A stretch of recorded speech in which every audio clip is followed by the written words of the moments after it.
What's up, everybody? Welcome to the podcast. This is episode 59, Granger Smith Podcast. I'm in the back of my bus. That is something that's going to be rare here in 2020. I only have, including tonight, I'm in Fredericksburg, Texas. Tonight, I have another show in Odessa next week, the day after Thanksgiving, and then I have a show in Corpus Christi somewhere around the first week of December, second week of something like that. And that's it. That's it for 2020. So in a strange way, I'll probably celebrate at the end of the show in Corpus, the end of the craziest tour season of my musical life, as far as just the unknown and so many countless cancellations and reschedulings. And I mean, we have played everything from drive-in, movie theater, side stages, to outdoor venues with tables, to chairs separated into groups, to minor league baseball stadiums separated into little pods on stilts. I mean, we've seen it all, and I will be so happy to close this year out of touring. Not to say that 2021 is going to be perfect. It's gonna definitely, as we could all see, start off shaky. But I would imagine we're going to end 2021 on such a better high note than we did this year. What's crazy is, for me, we started this year in, I believe our first show was on the Luke Bryan Crash My Playa tour in Mexico, in Cancun, which was just so much fun. Big stage on the beach, a bunch of people in the sand as the sun's going down. That's how we started the year. And then we went from there to Los Angeles and played the Staples Center with Kane Brown and some other people. I've already forgot who was on that show. Staples Center, sold out. My first time there. And then that's how the year started. And then we're going to end like this, in total despair in some way. There couldn't be a bigger contrast in touring.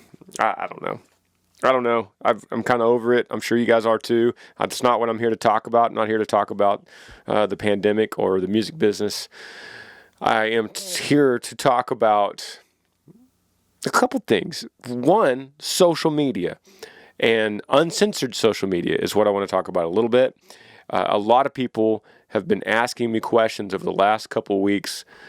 Why in the world are you going to Parlor? Why are you setting up social media on Parlor? That's a right-wing conspiracy theory social media platform.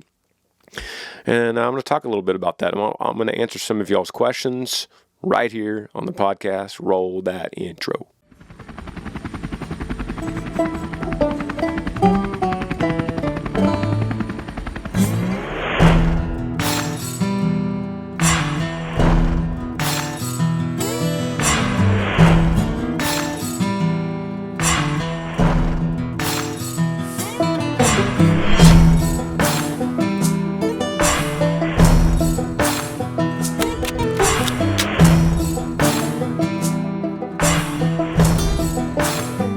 Dead cans and diesel, mud tires and smoke. Long line of 4x4s bumping down an old back road. Raise your cold ones high, it's a redneck invasion. Yeah, you're rocking with that Yee Nation. Okay, first of all, crazy week coming up.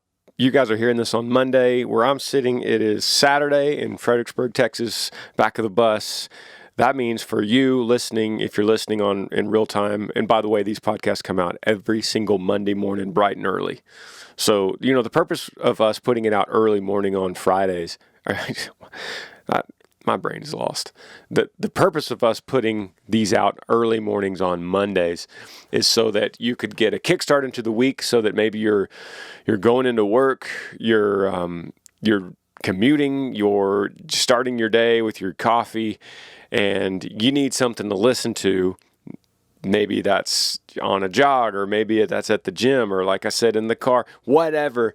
I want to jumpstart your week and get you on a podcast. So that is why we do this early Monday mornings. That's why we don't release it at like 2 o'clock or noon or whatever. We want to jumpstart your week with the Granger Smith Podcast. This week is going to be crazy because of Thanksgiving on Thursday, and then Black Friday on Friday, which is pretty much the busiest day we'll have at Yee Apparel, because we'll be doing all kinds of crazy sales, and people will be going to get stuff from Yee Apparel for Christmas. So we'll be in a mad rush like we are every year to take those orders and turn them around so that you could get your delivery before Christmas. And that is a little bit of an unknown factor this year with COVID and with maybe the delays in the Postal Service. Not sure yet, so we're going to be going double time. We're also, as I mentioned a little bit earlier, we're also playing a show in Odessa, Texas on that Black Friday. And on top of all that, that's not even the biggest part of what Friday is. The biggest part of what Friday is, Black Friday, November 27th, is the completion of my new album, Country Things. So this will be Volume 2. Volume 1 came out in September, and Volume 2 is 8 new songs, and this will complete the 16. So not only will you be able to get Volume 2 in a digital format, where that's Spotify or Amazon or Apple, YouTube, wherever you like to listen to music, you'll be able to hear those new 8 songs. But what I think is cool is this will also complete the project into the physical copy. So you'll be able to actually get the physical CD, which I understand not that many people have CD players anymore.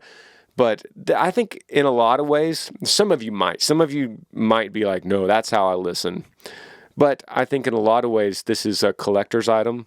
That's how I would look at it. You get the physical CD. The ones we're selling on our website, grangersmith.com or yee.com, are signed by me. So it's a collector's item, and you get to go through all the liner notes and all that kind of stuff. We're also selling vinyl. So if you're into vinyl, same thing. You get the big vinyl record in the case, and you could I know some of you will probably want to play that on your record player, and some of you may not even have a record player. You just want the vinyl because it looks cool, and you could frame it, and you could put it on the wall. This is a nice little collector's piece, but bottom line is I'm so excited. I haven't even mentioned the music through all this, but the most important thing to me is the music, and that you guys connect to these songs, that you could relate to them, that they could move you, make you feel something in some way, some kind of emotion. That's what it's all about to me. And I believe that this, at least with the 16 songs total, and by the way, on the physical CD, it's 16 songs plus the That's Why I Love Dirt Roads, Lathan Warlick version, plus Holler. So there's 18 songs on the CD itself. And I think out of those 18 songs, one of those songs is going to make you feel something. It's going to hit into your alley. I would imagine. I would hope. And that's always my goal, is to be able to, as a songwriter, as a singer, as a producer, I want to make a song, a collection of songs based on my stories, where I could tell it in a way that connects with you as well. So, big deal, really big day. This is my 10th studio album, Country Things, and it all comes together. It's all finished this Friday, November 27th. So you know that what that usually means is that night, wherever you are, whatever time zone you're in, it's going to come out. So I'm in Central time zone, so it's going to come out at 11 p.m. Central on Thursday night, Thanksgiving night. Digitally, you'll be able to hear all these songs. And then through the month of December, I'll be promoting that. We'll be putting music videos out. There's 2 brand new Earl Dibbles songs on this Volume 2. So we've already filmed one of the music videos, which I'm going to approve today from Paul. And then we're filming another one with another YouTuber named Whistlin' Diesel. And we're going to be filming that coming up here. Actually, this coming Sunday, we're rolling to Indiana on this bus to go film the music video for a song called Diesel. That's an Earl song with a YouTuber named Whistling Diesel. So that's going to be a blast. Even if we don't get anything cool out of that, this is going to be an amazing experience for me. He's a cool YouTuber. If you want to check it out, he's got all kinds of diesel trucks and soups them up and does crazy stuff out on his Indiana farm. So much stuff going on. You could always find me and Amber on Cameo if you want like a quick shout out. I think we're doing a Christmas special on Cameo. So that's if you want you want to send a quick gift to your friend or your family member of me saying Merry Christmas or Happy Birthday or Happy Anniversary or a shout out of any kind of video message, then I literally do it right here on my phone. So that's what is cool about Cameo. And then the last thing I'll say before I get to these questions is yeyenation.com, which is the new website that we started. That's kind of an exclusive website to fans that want to have an inside scoop. Previews of songs, me and Amber going live and answering your questions, exclusive content that no one else could find. That's at yeyenation.com, and you can get your first month free with that. I want to address this question that has come up overwhelmingly. Recently, I joined this social media website called Parlor, and when I joined, I went to the other socials like Facebook and Twitter, and I believe on my Insta story, and I said, "Hey guys, I'm on Parlor now. Come follow me at Granger Smith."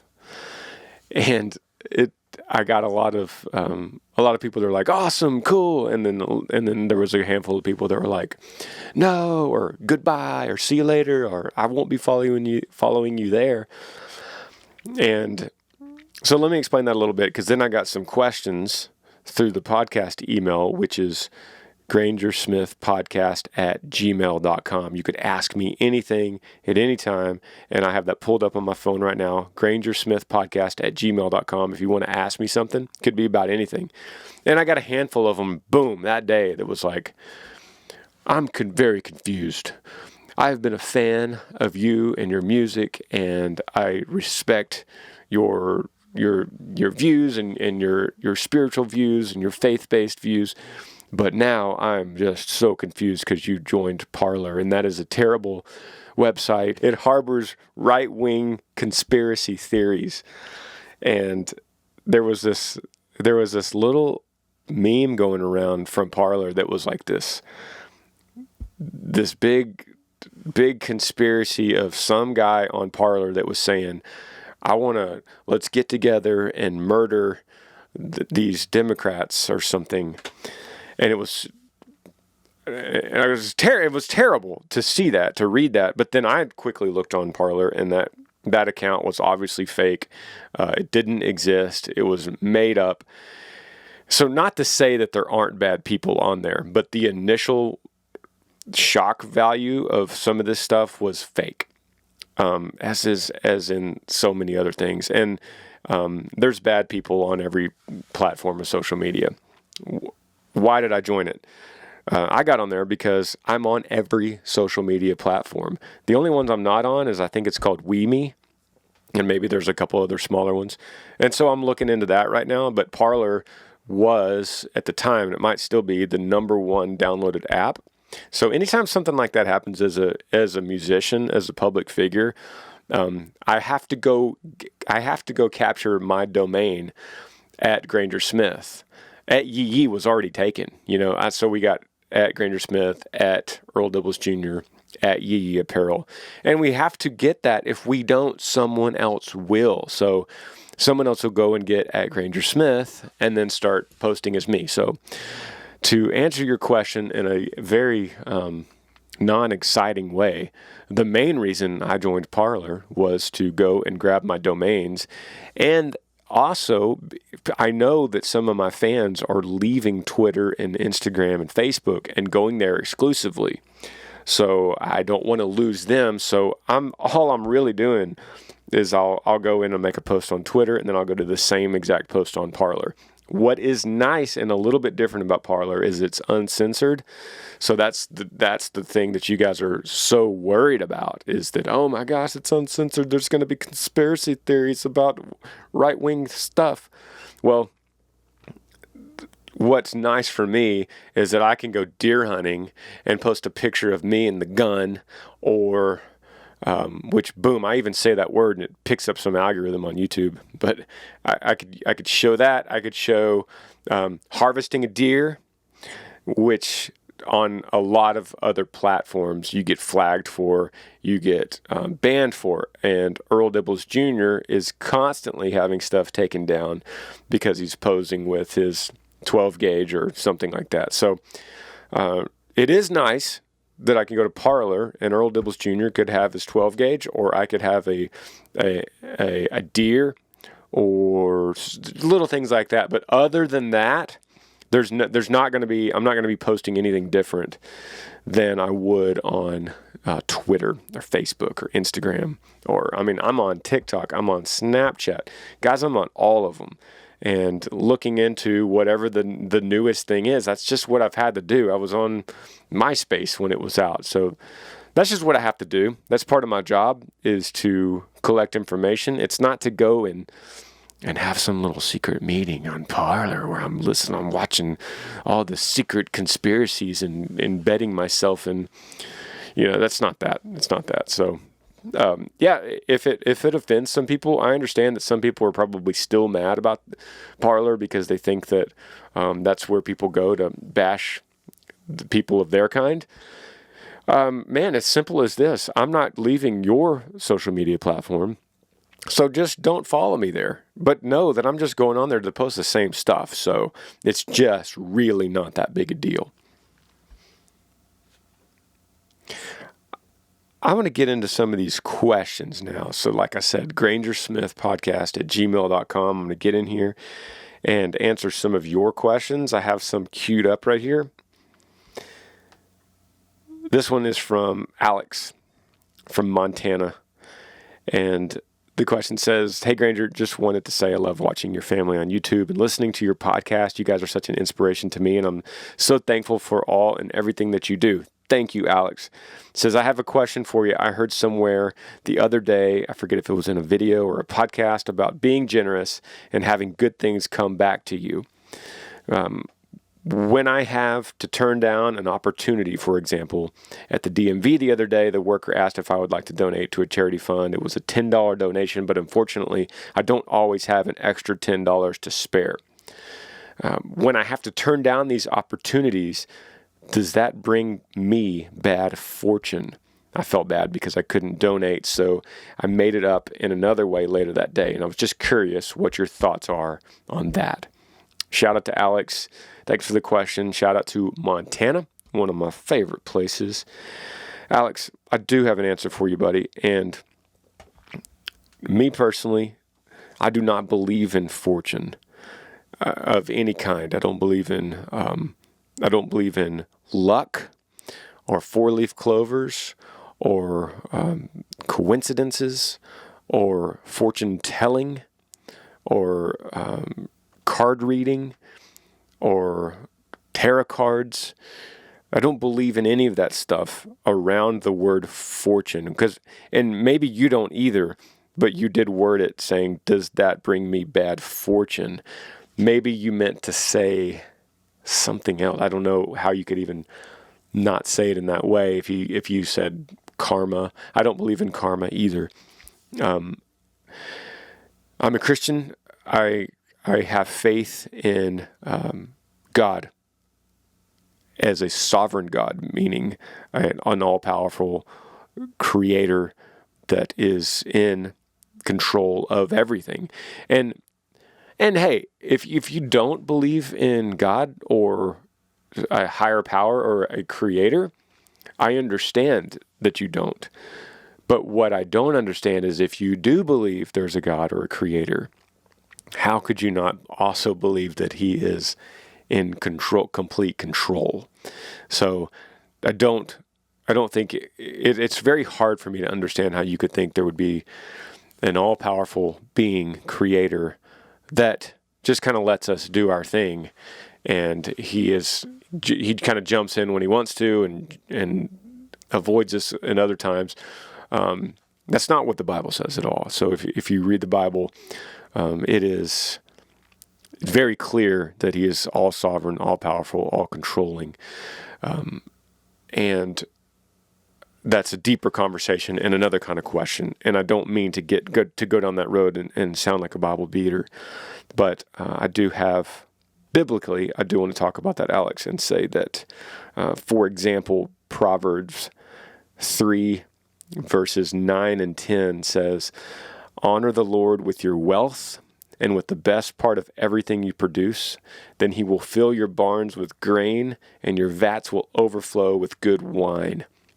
So it's kind of a biblical way of saying good fortune, right? Like you give to places that need, and God will bless you with wealth. And it's not necessarily, this might be a misconception here, it's not necessarily money wealth or barns with grain and vats with wine. That is definitely possible. He's a God of every possibility, in all miracles. But sometimes it could just be blessings of hope or peace or joy or contentment, which is ultimately more important than that money anyway. To get back to your question, though, no, I absolutely do not believe that if you're at the checkout line at a grocery store and they say, "Would you like to donate to St. Jude's Children's Hospital $1?" and you say no, I don't believe that later on that day you have a dark cloud over you that then brings you some kind of weird bad luck and you're going to step off the curb and twist your ankle and your ankle's going to break and you're going to go to the emergency room. I don't believe in that. I know some people do, but I would, if you're asking me, Alex, dismiss that completely and say, no, I don't believe in bad karma or weird fortunes. I believe that when I feel compelled by God to give, and that could be you're walking on the street and you see somebody and they're on the ground and they're holding the sign, and sometimes you pass them and you go, that guy's fake. Sometimes you pass them and go, man, something's tugging me to do something here. I might want to pull $1 out of my wallet and hand it to this guy or girl. So that I believe that is when God speaks to you and goes, I need you to help this person. In order to do that, you really need to free your mind. You really need to be open to listening to this kind of direction, which is, it's not easy if you're clouded by all the problems of the world. I believe listen to your heart, and through your heart, that's where God speaks to you. Don't worry about bad luck. Don't worry about bad fortune. Give where you can. And I do believe that the more you give, the more you'll be blessed in return if it's coming from the right place. If you're coming from a place of, man, I got so much money that I could give a little bit here and it doesn't even break the bank. That's different. I'm talking about giving where you can give, and you'll eventually be judged on how much you can give and how much matters. And so I would encourage to give generously. Thank you, Alex. I appreciate you, dude, very much. I'm going to go to, I've kind of gotten these organized into light questions and heavy questions. I started doing that because we could get into too many heavy questions. So I'm going to jump into my light category. This question is from Ben. He says, would you ever come to Traverse City, Michigan for a show? I'd love to come see you in concert. I love your music. It makes me have a good day. So thank you, buddy. Thank you, Ben. Absolutely. Traverse City is on our stop. We have played there before. I cannot remember for the life of me. I can't remember the name of the venue, but we have played Traverse City and up that upper hand of Michigan. Absolutely love Michigan. Some of our favorite fans. Unfortunately, I know that our fans in Michigan are struggling right now big time with the virus. Not only the virus, but with the government restrictions that you guys are having. So Michigan is one of the places we won't be able to go to for a while. And this question is from Caleb next. It says, "Hey Granger, my name's Caleb. I'm 20. I live in Round Rock, Texas." Shout out to Round Rock. I've never been hunting before, but I've always wanted to go. Ever since my dad told me a story of his childhood hunting days, I'm looking at buying a rifle, but I'm not sure which is the best for all-around game or where I could hunt. Was curious as to what kind of gun you would recommend. And yeah, great question. I would say, first of all, you don't need to break the bank on this, Caleb. And you want to get something that is... You're from Round Rock. I'm assuming you're thinking mainly about whitetail deer. So the reason I say that is because it'd be different if you're like, man, I'm trying to go up to the Northwest Territory of Canada and shoot a bear or a caribou or elk. So your options for whitetail, you're going to want something that's light and flat shooting caliber. So, you know, a lot of people, a good all-around gun that has power, but it's still relatively light, and you can go anything from small game all the way up to shooting an elk. I love the 270 for that. So, what kind of brand? That's really up to you. I wouldn't think if you got something synthetic, like a synthetic stock, and you got you a nice 270, you're not going to break the bank. Get you a decent scope on there. Right now I shoot a 7mm 08, which I've just shot since I was a little kid. I like 7mm 08 for whitetail. And you can't go wrong with just a solid bolt action deer rifle. You can't go wrong. So go up to you're in Round Rock. Go to Academy in Round Rock or go to the Academy in Georgetown and talk to those folks up there. They usually know what they're talking about. You could find something that doesn't break the bank, and you could get so much from YouTube these days. So you could literally go out in the field and watch the whole process on YouTube on cleaning a deer and processing and how to do everything. You could find your answers. My dad, who I learned to hunt from, his father was not a hunter. My dad learned from a Field and Stream magazine, and he found how to gut a deer and pulled that page out of a Field and Stream magazine, cut it out, folded it up, put it in his pocket, and took that in the field with him, shot his first deer, pulled that thing out of his pocket, unfolded that piece of paper, and followed sat there with his knife and followed the instructions on the Field and Stream page, which is crazy to me that's what he did. He was all by himself. So if my dad could do that, Caleb, you could do it too, buddy. And plus you'll have YouTube. It's a lot better than a folded up Field and Stream magazine article. I'm going to take a break.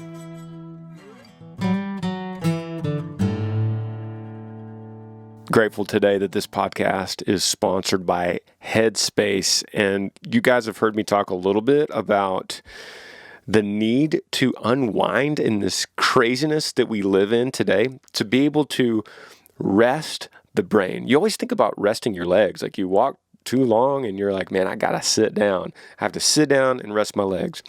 No one ever says that about the brain. Like, I need to sit down and rest my brain. But isn't it like the most powerful muscle in your body is the brain? The organ that sucks the most energy from your entire being, from all your everything, is your brain. It takes the most energy. And why would you not put that as a top priority to rest it?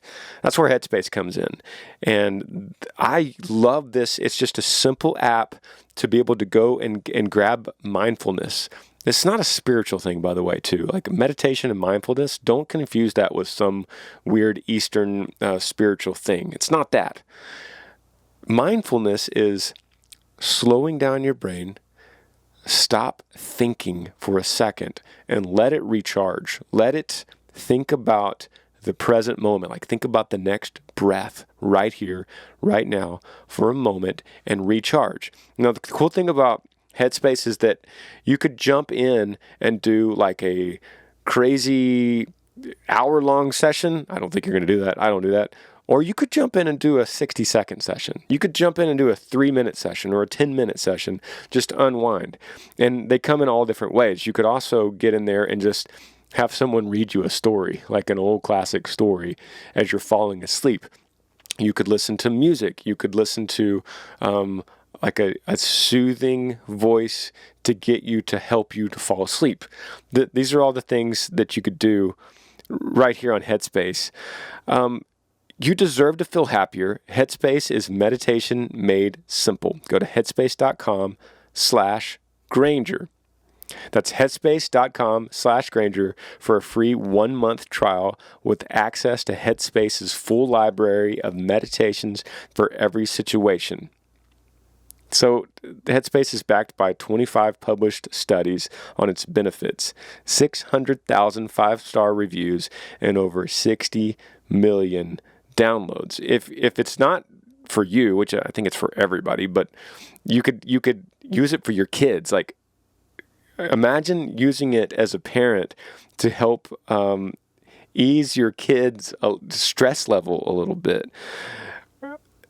That's the best deal that you could find right now is on these mindfulness apps. This is the best deal offered. Go to headspace.com/Granger today, and I promise you, you're going to thank me for it.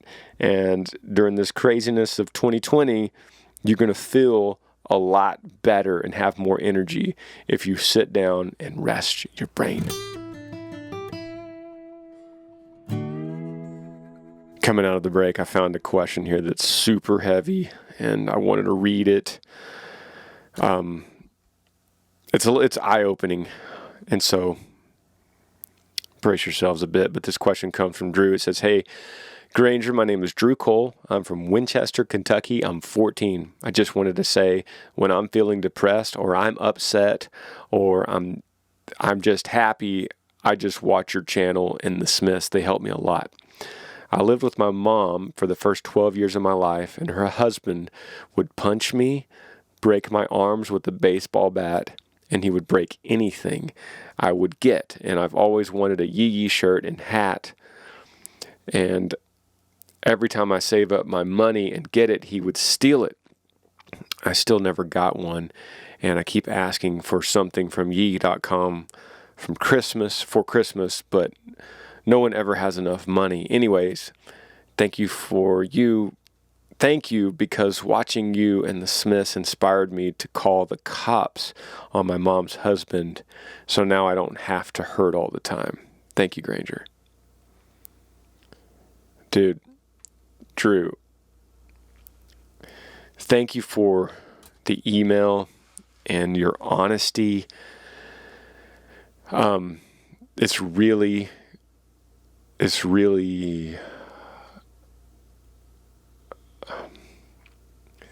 tough reading your words as a 14-year-old, because no 14-year-old should ever have to deal with something like this, being in a situation where your arms are being broken with a baseball bat. You did the right thing by calling the cops, and I hope you didn't ask me about any of this, so I hope I'm not speaking out of line, but I feel like because you're 14 and you still have so far to go, I feel like I'm needing to just address the fact that I think you're right by calling the cops. You're right in everything you're thinking, and you're right by emailing, verbalizing what's going on, getting out of the situation. I'm going to email you back, which I don't like to do on this. I don't like to email back because I don't want this to be any kind of correspondence for most questions, but this is different. So I'm going to email you back from this account, and I'm just telling you so that you know it's me. But I'm going to email you, Drew, and we'll talk, and I'm going to get you anything you need from Yee.com for Christmas. No questions asked. I'll see to it personally that I package it, autograph it, take care of you, and then I want to go even further than that and have you use this email to get a hold of me, and we could talk anytime if you get into these kind of situations again. I need you to be able to reach out and just say, hey, I'm in trouble. It maybe your situation is completely taken care of, because as you said at the end, anyways, thank you for the Smiths, because you inspired me to call the cops on my mom's husband. So now I don't have to hurt all the time. Buddy, I'm going to email you. I won't say this on the air, so I'm going to take care of this the best I can, but just know that, dude, you're right by what you're thinking. Stay strong, stay tough. This will be the years that give you your power in the future. When you get older, these stories, these moments, although crazy tough and something I can't relate to, I do know that these stories will make or break you, and they'll either break you by just saying you don't want to do this anymore, or they'll make you by saying, that's my power. That's where I learned how to fight through adversity, how to be strong, to be courageous, to appreciate those that are kind to me, to be accepting and forgiving and loving, and you'll be a man of integrity to its truest extent if you can make it through this and let this be your power to grow. All right, I'm going to email you back, Drew, and then I just want to say thank you, dude. Thank you. Next question is from Steve. It says, hey, Granger, my name is Steve from Pennsylvania. I love your music and your family. I would love to hear your input on the new concert restrictions they are trying to put in effect in Pennsylvania, or maybe everywhere else, not sure. I hear they're going to make you show COVID test results on paper to buy tickets and to get into a venue. I can understand that being safe, but I think this is going a little too far. I would love to hear your input. Thank you for giving us healing in your music and your videos. Thank you, Steve. Shout out to you, and shout out to my people in Pennsylvania. I love that state. Okay, here's what I think. And probably what you've seen, Steve, is the messages on social media about Ticketmaster, who is a third-party ticket distribution company. They are the mediator between a venue or promoter and the fans in a ticketing platform that allows people to go online and search for a concert. They find it on Ticketmaster. Ticketmaster then has the back end for their website and everything's set up perfect. Boom, buy the ticket. It filters back to the venue. The Ticketmaster team gets a cut for being the host of it, and then the fan, the customer, could print out the ticket or use an online version and then go to the concert. It's a super easy system, and it just becomes the middleman between the music venue and the customer, so that the music venue doesn't have to be in the ticketing business. They could just worry about putting on a concert, putting on a good show, facilitating fans and restrooms and concessions and drinks and lines and parking. They could deal with that and don't have to deal with the ticketing aspect. That's what Ticketmaster does. So although Ticketmaster is not a necessity, they're just a nice luxury that most venues would like to pay someone to do it. Ticketmaster is one of them. And what I'm trying to do here is I'm trying to build up this story where I'm not demonizing Ticketmaster. I don't have any... Ticketmaster is not a company that's like going to help me further my career. So it's not like I need to build them up because it doesn't matter. My relationship with Ticketmaster, the only thing that matters for me is that people buy tickets to my shows. What I think that they're doing is, and what you're alluding to, Steve, is that Ticketmaster announced recently that they would be requiring vaccination proof before you purchase a ticket, which a lot of people just went into an uproar about this. And what they're trying to do is, in my opinion, I haven't talked to them, I don't know, but I'm just looking at it from a business standpoint, and Ticketmaster is probably just dying right now as a company without live music or live entertainment or sports. They're probably just being crushed right now. So they're thinking, in their little board meetings, big board meetings, they're thinking, what could we do to build the confidence back up into the ticket buyer so that they feel comfortable and confident to go to live events again in 2021. Somebody's like, I got an idea.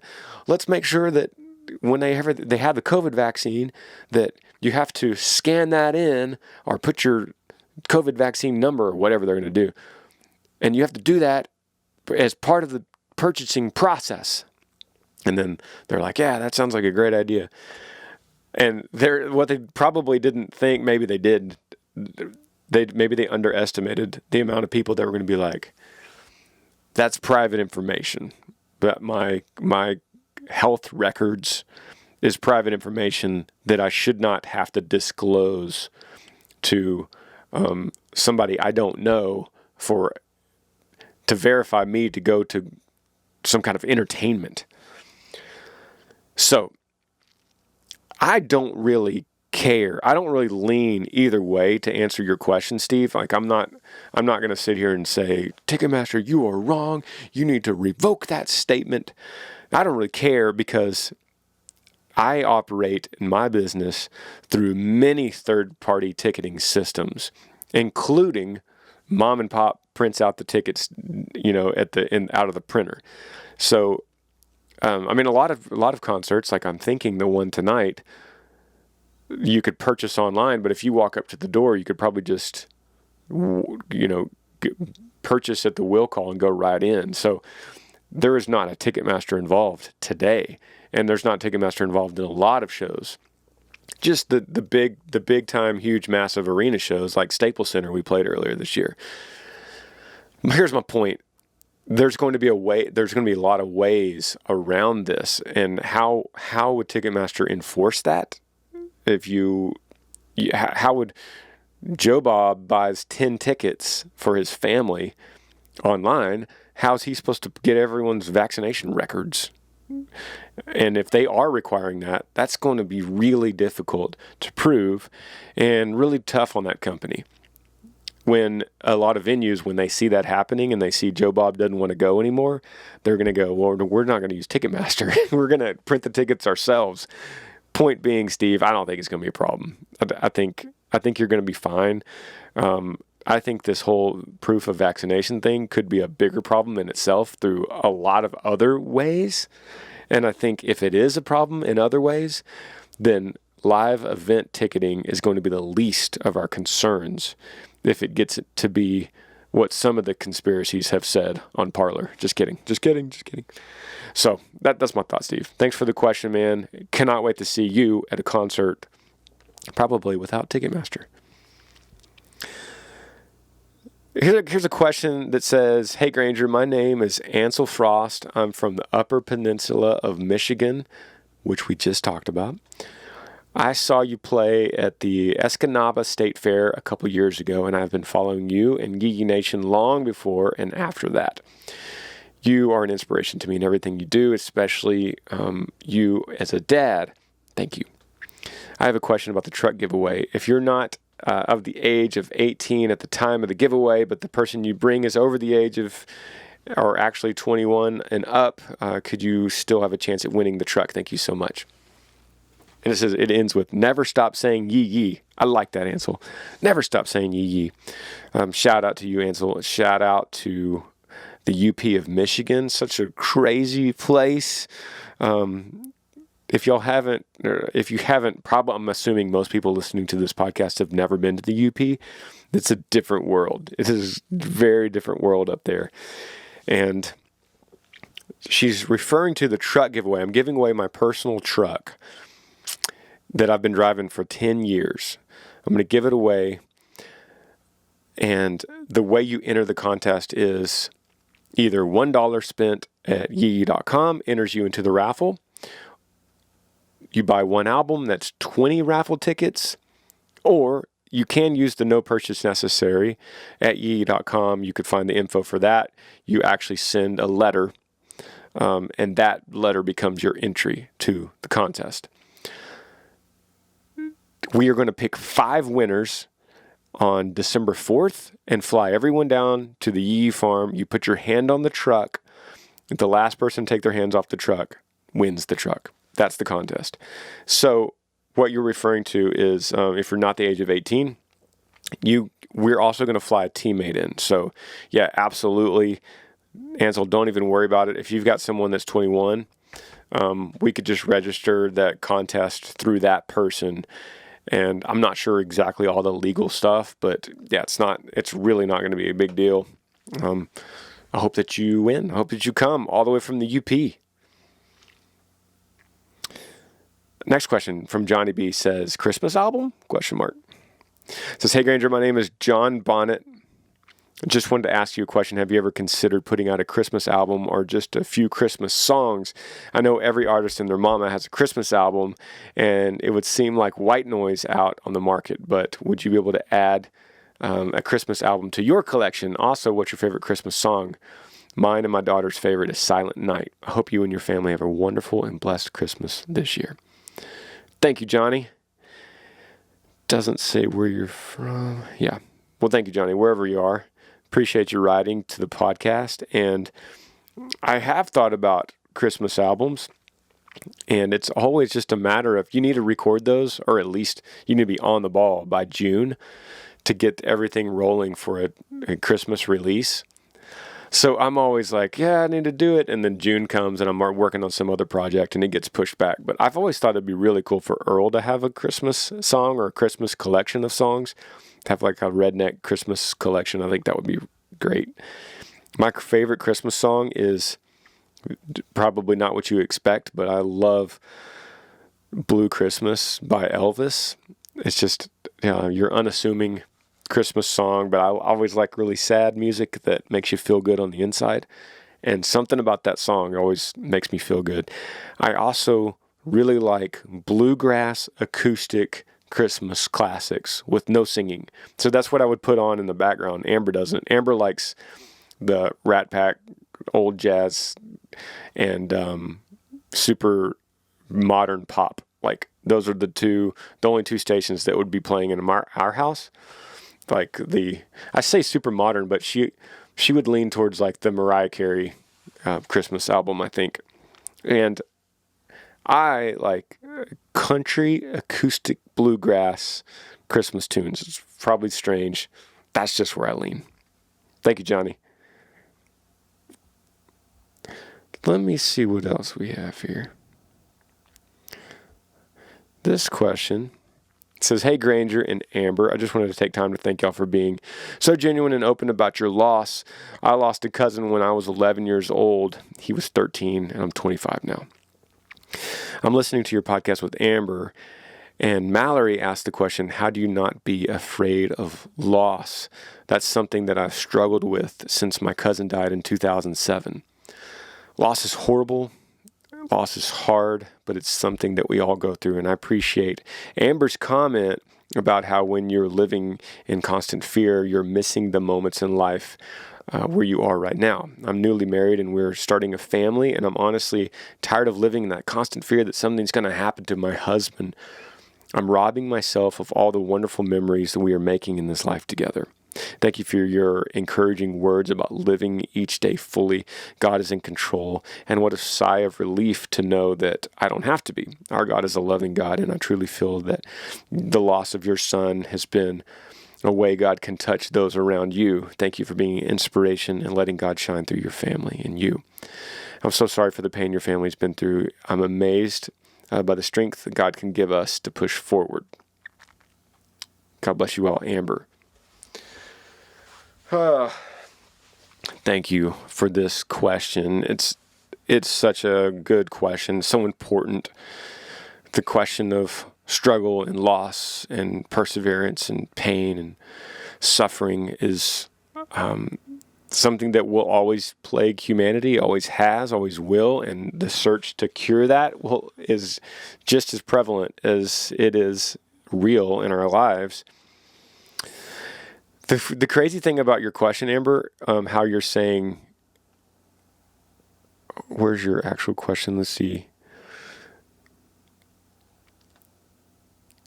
I'm living in constant fear. How do you not live in constant fear? And then you go on several times in this email, you go on to answer your own question in a really good way. And you're saying you've struggled with the question, how do I not be afraid of loss? And then you'll go right back and say, but I'm robbing myself of all the wonderful memories we're making in this life together. So, I can't answer the question better than you already phrased it in all of your different moments here in this email, Amber. But I would say this.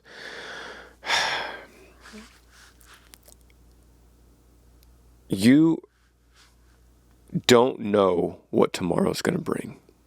You don't know. And you're so right when you say you're robbing yourself of today when you're worried about tomorrow.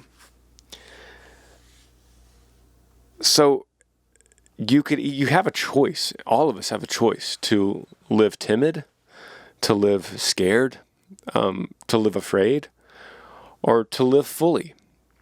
And even if that's a short life, would you rather? I mean, you might lose your husband tomorrow. You might lose him tomorrow. Let's be honest. Everyone listening to this podcast knows that that's a possibility, because there's one statistic that is absolute in humanity, and that's death. Last I checked, that statistic is 10 out of every 10 people will die. So me, you, your husband, and everyone listening to this podcast will die. It's just a matter of when and how. That's the only things we don't know, is when and how. But we all know that we will. It's what's crazy, it's actually easier to think that other people will die than it is thinking we will. Like, it's very weird thinking, Granger Smith, me, I have a exact day and time and second that will happen. It's already written.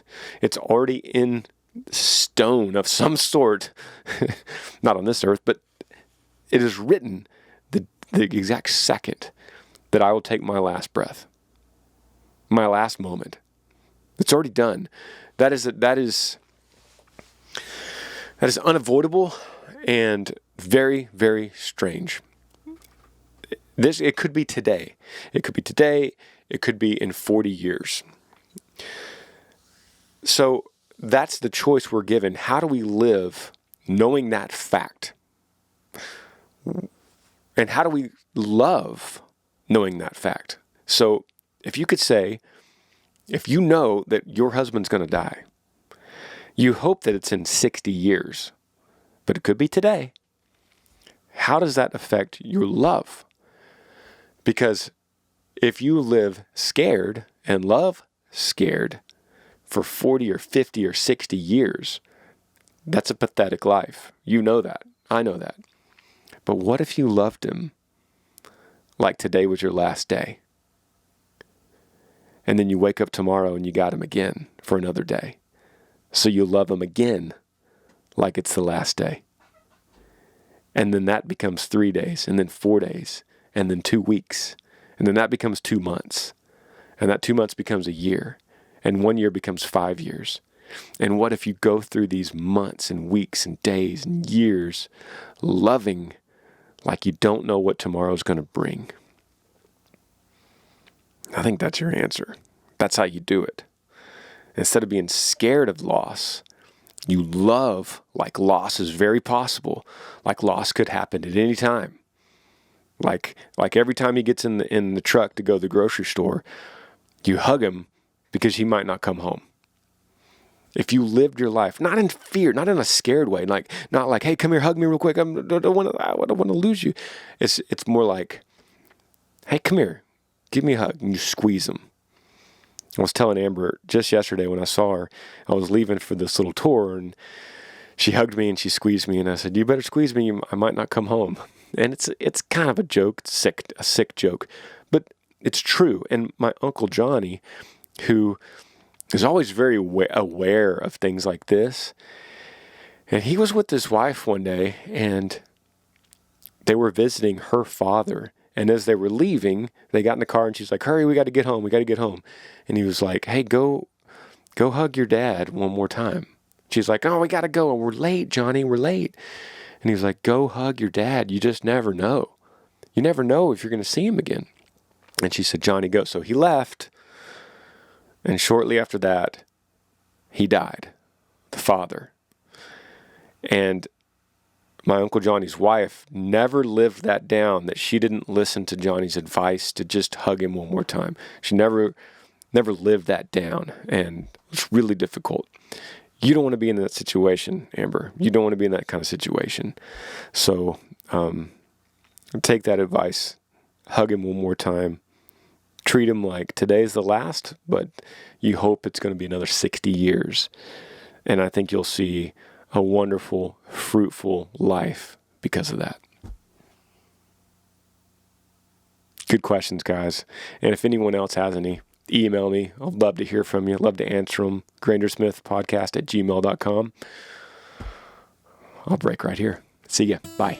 Thanks for joining me on the Granger Smith Podcast. I appreciate all of you guys. You could help me out by rating this podcast on iTunes. If you're on YouTube, subscribe to this channel, hit that little like button and the notifications bell so that you never miss any time I upload a video. If you have a question for me that you would like me to answer, email grangersmithpodcast@gmail.com. Yee.